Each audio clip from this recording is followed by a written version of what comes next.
The motives in this period were partly curiosity and the need for comparison. As they were visiting the new lands, they wrote about the education systems of the countries they visited. Nice selection. The phase of travelers' tales is the correct and valid answer. It is the field of study that focuses on the provision of organized learning activities across international and intercultural boundaries and utilizes comparative methods of study. You're right. Comparative education is the correct answer. He defined comparative education as a discipline, the study of educational systems in which one seeks to understand the similarities and differences among educational systems. Good thinking. G-set is the right answer. This is the phase of comparative education where the new and influential national and international agencies involved in educational implementation. Nice work. You chose international cooperation, and it is correct.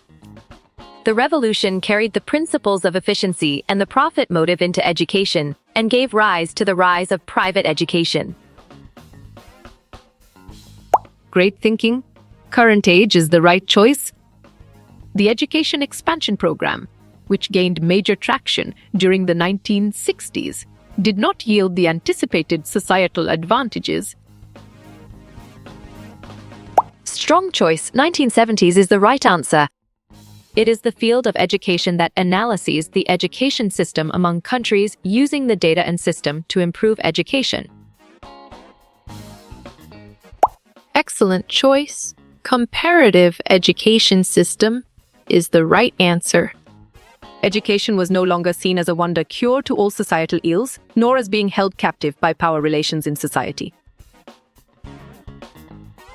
Well picked. 1990s is the correct answer. It is the area of comparative education that is used to borrow successful forms of education. Excellent. Educational borrowing is a brilliant choice. Which of the following countries has only 5 years of elementary education? Right again. Vietnam is a valid answer. What period is considered as the starting point of comparative education? Nicely done. The phase of educational borrowing is a solid answer. The following are the purposes of the comparative education, except dash. On track.